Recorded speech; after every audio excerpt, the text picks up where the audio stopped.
Bismillahirrahmanirrahim. Assalamualaikum warahmatullahi wabarakatuh. Para siswa, marilah kita senantiasa selalu bersyukur kepada Allah SWT atas segala limpahan rahmatnya. Kita bisa belajar bersama saat ini. Dan jangan lupa kita selalu berbakti kepada orang tua dan guru. Anak-anakku, pada kesempatan ini kita akan belajar bahasa Indonesia tingkat SMP kelas 8 semester 1 bersama saya Sunarto, guru bahasa Indonesia dari SMP Negeri 1 Dringo.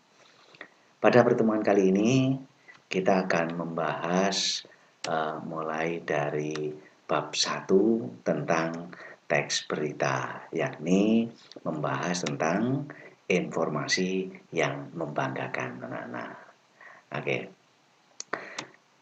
Pada teks berita kali ini, ya, pada bab 1 ini membahas 4 KD sekaligus, yaitu KD 3.1, 4.1, 3.2, dan 4.2.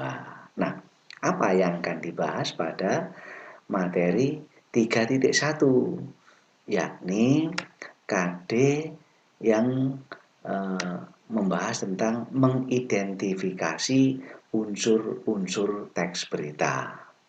Sedangkan KD 4.1 yakni menyimpulkan isi berita. Selanjutnya 3.2 menelaah struktur dan kebahasaan, dan 4.2 menyajikan data dan informasi dalam bentuk berita. Nah, jadi dalam satu bab ini kita akan membahas 4 KD. Namun pada pertemuan kali ini kita akan fokus ke 2 KD saja, yakni KD 3.1 mengidentifikasi unsur-unsur teks berita, dan 4.1 menyimpulkan isi berita. Mari kita bahas pada 2 KD tersebut, ya.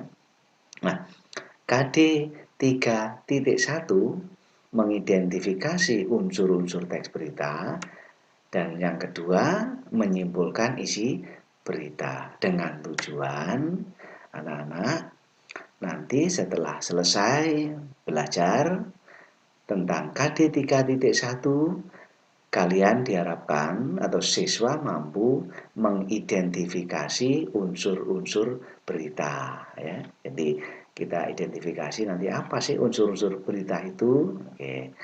Berikutnya tentang KD 4.1 yakni menyimpulkan isi berita. Setelah kita belajar tentang unsur-unsur teks berita, diharapkan kalian nanti mampu menyimpulkan isi dari sebuah berita. Oke. Itu tujuan dari 4.1, ya. Jadi Bapak ulangi karena ini penting. Setelah belajar, anak-anak nanti diharapkan mampu mengidentifikasi unsur-unsur berita. Yang 4.1, setelah selesai belajar, diharapkan kalian mampu menyimpulkan isi berita. Oke, berikutnya sebelum kita belajar tentang unsur-unsur berita, bagaimana cara menyimpulkan, alangkah baiknya kalau kita belajar tentang definisi dulu. Nah, dalam teks berita itu nanti yang kita bahas ada 3 poin. Yaitu yang pertama, yaitu tentang definisi teks berita. Berikutnya kita akan belajar tentang mengidentifikasi unsur-unsur berita. Dan yang ketiga, kita belajar untuk menyimpulkan isi berita. Oke. Selanjutnya, marilah kita bahas tentang definisi dari teks berita. Oke, ya. Ya, apa definisi teks berita? Kita lihat, ya, dari Kamus Besar Bahasa Indonesia. Apa itu berita itu ya. Mari kita lihat Kamus Bahasa Indonesia. Nah, oke, ini. Kamus Besar Bahasa Indonesia ya, menyebutkan bahwa berita itu adalah cerita atau keterangan mengenai kejadian suatu peristiwa yang hangat. Atau kabar misalnya ini. Semalam dia mendengar bahwa kampungnya dilanda banjir. Nah, ini sebuah kabar, sebuah berita. Nah, yang kedua, berita bisa identik dengan laporan. Ia bertugas membuat berita harian. Nah, ini sebuah laporan. Sedangkan yang ketiga, berita bisa berarti pemberitahuan atau pengumuman. Contohnya adalah berita redaksi. Itulah yang definisi tentang teks berita, tentang berita maksudnya berdasarkan Kamus Besar Bahasa Indonesia. Nah, jadi anak-anak, dari kamus itu bisa kita simpulkan bahwa berita adalah bentuk cerita. Nah, ya, jadi teks berita, kita belajar teksnya, itu adalah bentuk cerita, laporan, pemberitahuan, atau pengumuman yang berisi suatu kejadian atau peristiwa yang hangat. Nah, yang hangat ini maksudnya yang sedang terjadi atau yang terbaru, yang sering disebut dengan berita aktual. Jadi berita aktual itu berita yang hangat, yang sedang terjadi, yang terbaru. Nah, bukan berita yang lalu, ya gitu ya. Oke. Bersifat penting, menarik, tersusun sistematis dan lengkap, tidak berpihak. Nah, disampaikan kepada masyarakat melalui media, ya baik itu media cetak maupun media elektronik. Oke, itulah definisi dari berita. Selanjutnya kita bahas ada 6 ciri teks berita. Ya. 6 ciri teks berita. Apa ciri pertama? Nah, yang pertama adalah berita itu faktual. Nah, tadi ya, berita itu adalah faktual. Jadi yang dimaksud faktual adalah berdasarkan fakta. Nah, jadi berita itu harus ada faktanya, benar-benar terjadi, ya, bukan pendapat orang, ya, atau opini. Jadi berita itu ciri pertama faktual, berdasarkan fakta, benar adanya, ya, atau benar-benar terjadi, itu sebuah berita. Kemudian ciri yang kedua, aktual. Tadi yang kita sebutkan, apa itu aktual? Aktual adalah kekinian, terbarukan, yang sedang terjadi, baru saja terjadi, ya, yang terkini, ya, bukan yang lalu. Ini berita. Oke. Ciri yang ketiga yaitu ciri yang ketiga adalah unik atau menarik. Ya, unik atau menarik.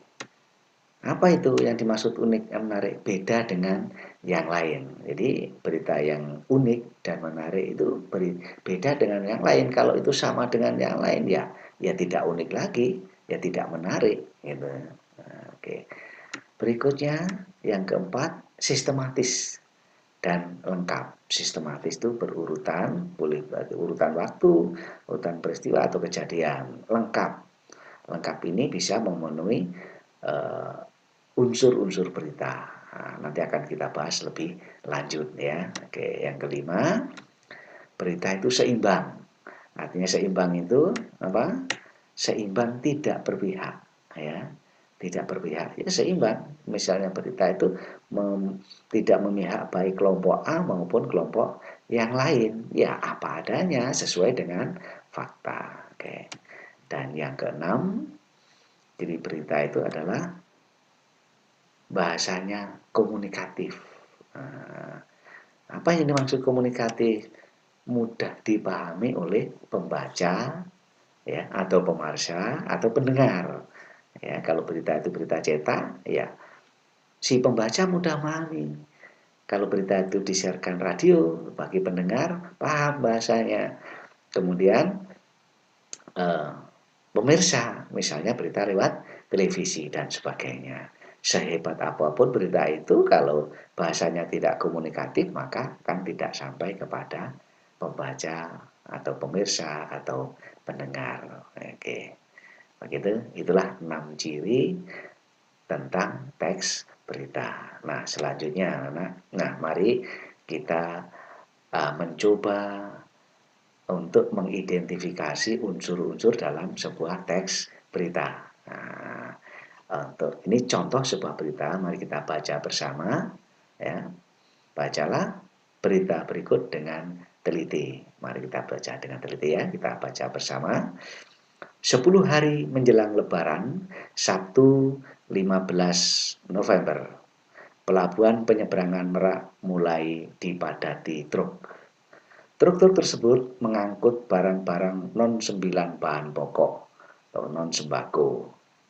Tingginya arus truk dalam 2 hari terakhir berkaitan dengan adanya larangan melintas bagi truk non-9 bahan pokok atau non-sembako pada tanggal 21 sampai 25 November. Larangan tersebut berlaku bagi truk bersumbu lebih dari 2, truk gandengan, truk tempelan, dan truk kontainer. Penumpukan truk bersumbu 2 tersebut seperti di Pelabuhan Merak menyebabkan antrian truk sekitar 100 meter dari pintu masuk kapal. Antrian terjadi di dermaga 1 hingga dermaga 4. Tetapi antrian tersebut masih dalam batas normal.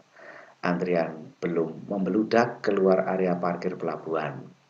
Akan akibat penumpukan truk itu, beberapa sopir truk mengaku harus menunggu sekitar 2 hingga 4 hari untuk bisa masuk kapal. Nah, sumber dari Kompas dengan beberapa penyesuaian. Nah, ini contoh berita, mari kita baca bersama, mari kita mencoba untuk mengidentifikasi unsur-unsur berita dalam teks tersebut. Nah, untuk mempelajari unsur-unsur berita, kita simak pertanyaan-pertanyaan berikut jawabannya ya. Oke, jadi dari pertanyaan kemudian jawabannya, nanti kita akan belajar tentang unsur-unsur teks berita. Nah, oke.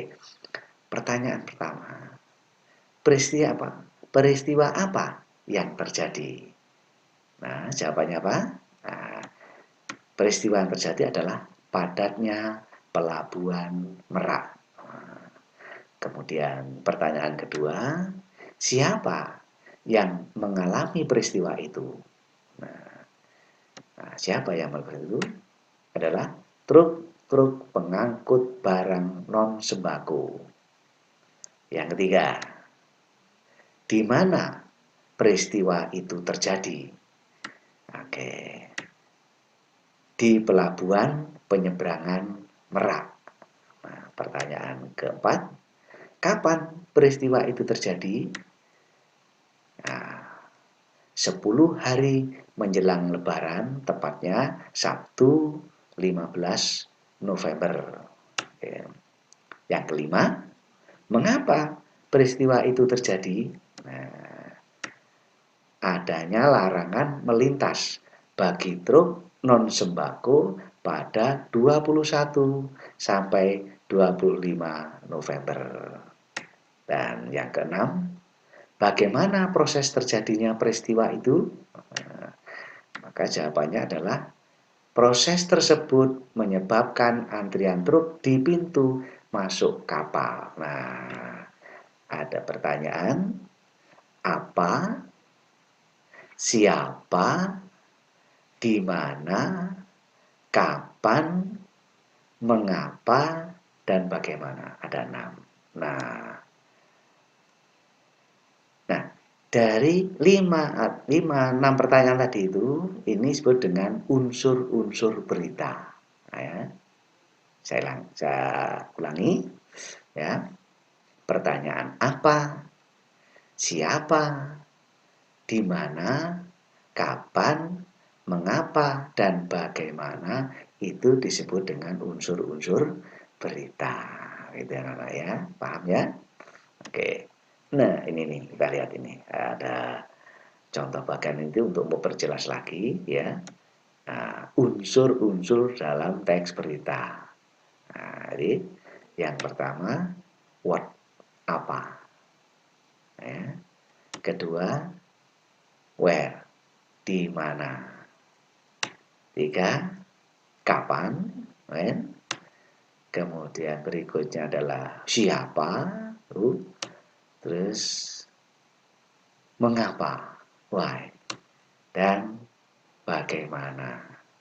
Nah, inilah yang disebut dengan unsur-unsur berita ya, yang sering dikenal dengan istilah adik Simba. A, apa, D, di mana, K, kapan, S, siapa, M, mengapa, B, bagaimana. Ya, unsur-unsur berita apa? Adik Simba, apa, di mana, kapan, siapa, mengapa, dan bagaimana. Dan istilah bahasa asingnya disebut dengan 5W dan 1H. Nah, paham ya? Ya namanya. Jadi unsur-unsur berita, unsur dalam teks berita adalah adik Simba atau 5W 1H. Oke, itu. Oke, mudah-mudahan dengan adanya bagan ini para siswa mudah untuk memahami tentang unsur-unsur di dalam teks berita. Selanjutnya, mari kita belajar menyimpulkan isi teks berita. Oke. Pertama, kedua, ketiga. Ada di 1, 2, 3 langkah untuk menyimpulkan sebuah teks berita. Yang pertama, yang harus dilakukan adalah meringkas pokok isi berita. Lagi, meringkas pokok-pokok isi berita. Langkah berikutnya, menyimpulkan pokok isi berita. Dan yang ketiga, memberi tanggapan. Ya. Jadi untuk menyimpulkan isi berita, itu yang pertama meringkas pokok-pokok isi berita, dilanjutkan menyimpulkan pokok-pokok isi berita, dan memberi tanggapan. Oke, apa yang dilakukan dalam meringkas pokok-pokok isi berita? Yang pertama dilakukan adalah mendengarkan ya, atau membaca berita. Yang kedua, mencatat pokok-pokok unsur berita. Yang ketiga, menyampaikan secara lengkap dan ringkas. Nah, ini yang harus dilakukan langkah pertama. Sedangkan langkah kedua, yakni memanfaatkan ringkasan sebelumnya yang terdapat pada pokok-pokok informasi berdasarkan adik Simba. Nah, jadi tadi mencatat pokok-pokok ya pokoknya apa yang berdasarkan adik Simba. Nah, kesimpulannya adalah kata-kata akhir dari suatu uraian. Nah, ini langkahnya ya. Jadi mencatat pokok-pokoknya berdasarkan adik Simba tadi atau 5W1H. Selanjutnya, nah manfaat itu kita ringkas dari 5W1H lagi. Yang terakhir kita memberikan tanggapan ya. Nah, tanggapannya adalah sambutan terhadap suatu berita, bisa berisi kritik atau komentar. Yang kedua, aspek yang ditanggapi bisa kebahasaannya, bisa struktur atau isi dari berita tersebut. Nah, ini langkah-langkah menyimpulkan isi teks berita. Ada 3 tahapan yang harus kita lalui. Nah, berikutnya mari kita mencoba untuk meringkas. Nah, masih ingat bacaan tadi ya?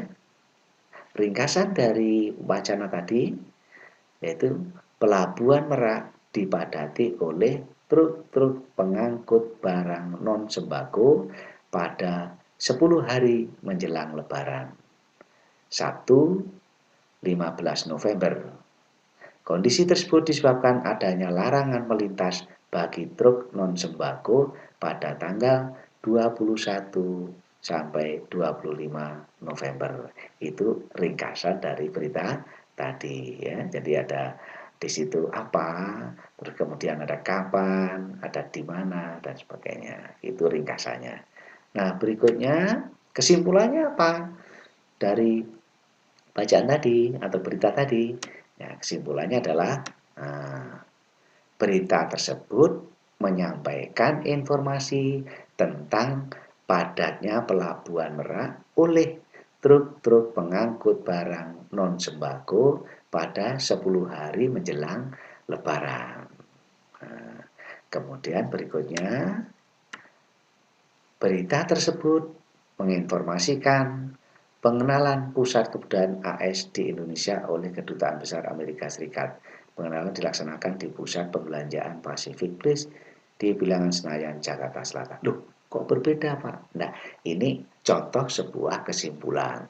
Kalau yang A tadi adalah kesimpulan dari berita tersebut, nah yang ini kesimpulan dari berita yang lain. Jadi artinya kita mencoba untuk membuat kesimpulan sebuah berita. Apa yang dimaksud dari berita itu ya. Nah, ini intinya di mana, maksudnya apa, maunya bagaimana, itu adalah kesimpulan dari sebuah berita. Ini contoh dari kesimpulan sebuah berita. Nah, dengan contoh ini harapan Bapak kalian bisa membuat simpulan sebuah berita ya, dengan langkah-langkah yang tadi Bapak sampaikan ya. Oke, nah selanjutnya pernyataan-pernyataan tersebut merupakan contoh kesimpulan atas suatu informasi. Nah, adapun yang dimaksud dengan kesimpulan adalah kata-kata akhir suatu uraian.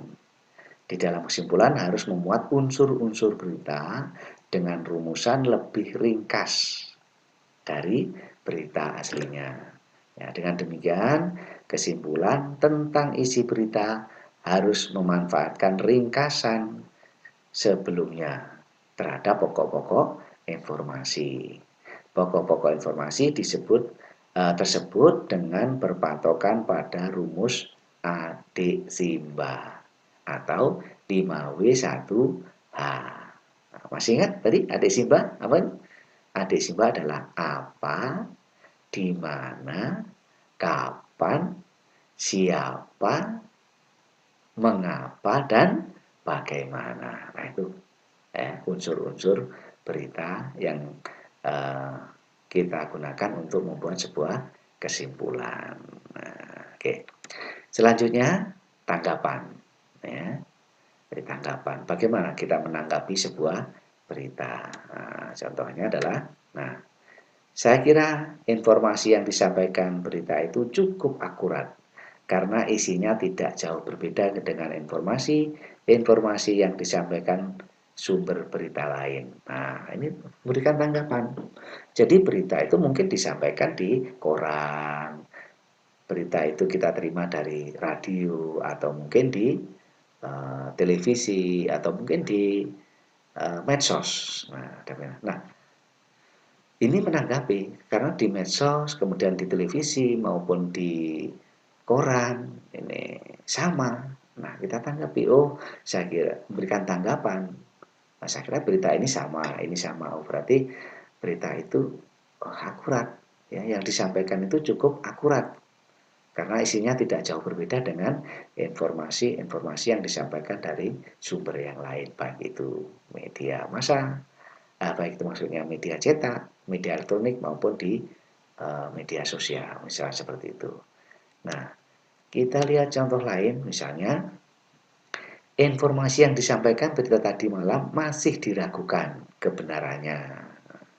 Setelah saya cross-check dengan berita dari sumber lainnya, ada yang berbeda, terutama di dalam menyampaikan informasi jumlah korban. Nah, jumlah korban tidak sebanyak dengan yang diinformasikan dalam berita itu.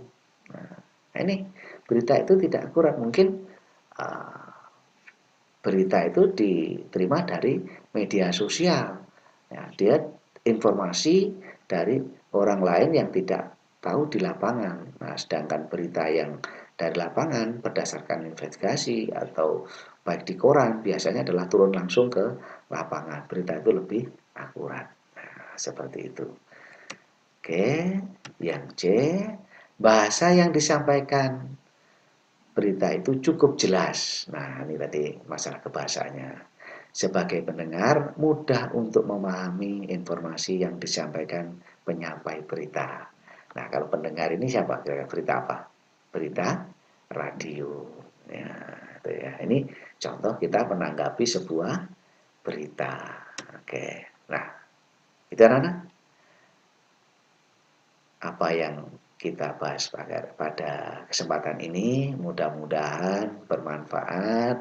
Kalian seperti yang disampaikan di awal, ya, tujuan utama, ya, tujuan dari mempelajari KD 3.1 dan 4.1. Kalian bisa mengidentifikasi unsur-unsur berita dan bisa menyimpulkan sebuah berita. Oke, terima kasih. Selamat belajar.